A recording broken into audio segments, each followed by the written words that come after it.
And for more on the story right now, we want to welcome in the former Director of Central Intelligence, Ambassador James Woolsey. Ambassador, thanks for being with us. Good to be with you. Ambassador, the current CIA Director, John Brennan, says it's likely ISIS already has an attack in the pipeline. ISIS posted a video warning of an attack. What's the likelihood in your mind of a Washington, D.C. attack, and are we prepared? Well, I'd say it's better than 50-50, and no, I don't think we're nearly prepared enough. Some people possibly are, depending on what the nature of the attack is. Cutting off our electricity, some people are ready for that, and that would not really be an attack unless it was something more than just a few hours or day or two outage. But taking down the electric grid for weeks, that would be quite devastating. And I don't know if we're ready for any other types of attacks, but I don't think we're ready for something like that. Now, in Europe, it looks like France and Russia are teaming up to fight ISIS, and this is leaving President Obama out of the mix. Today, Russia's leader, Vladimir Putin, ordered his Navy to contact its French counterparts. The French president, Francois Hollande, is welcoming this move, he says.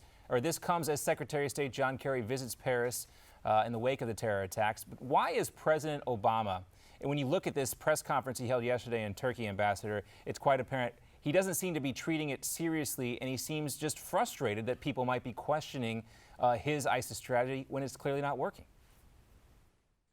I don't understand what he's doing or why.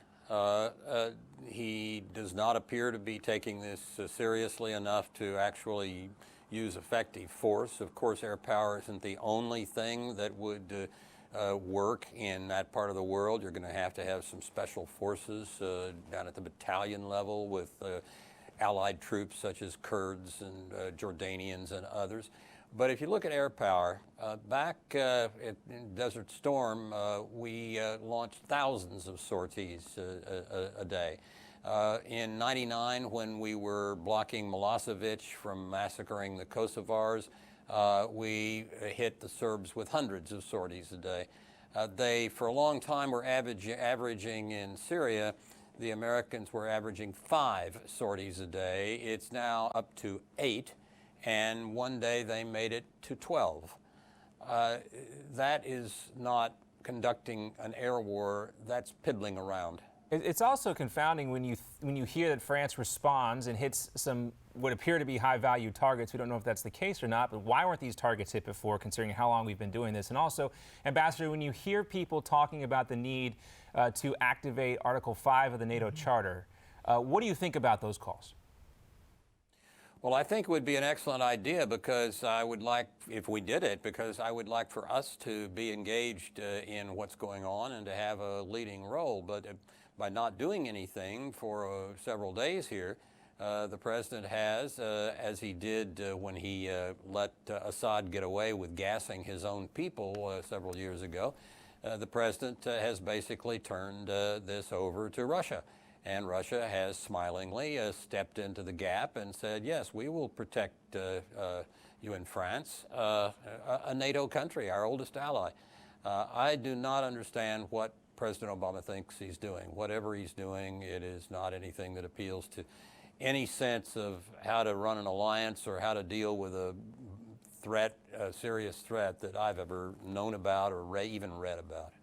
Well, there's a lot of conflict going on when it comes to allowing Syrian refugees inside the United States. Several governors have already said they don't want them here. Most of those states are in the south and in the middle part of the country. Do states, in your opinion, have the right to refuse Syrian migrants? I doubt if they do.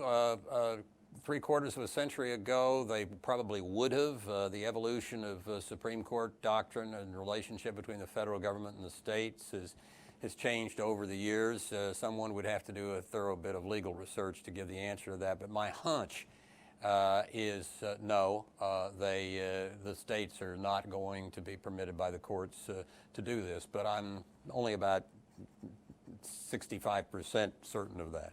But let me ask you this then. Okay, so legalities aside, should the president allow these refugees inside the United States? Well, it all depends on what you mean by these.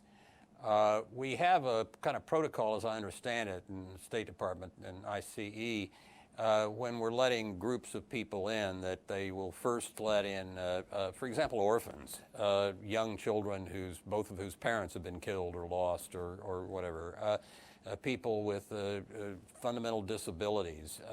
There are categories like that which are let in, and I think probably ought to be let in under these circumstances. There are not going to be 10,000 of them, I don't think, but there are going to be some.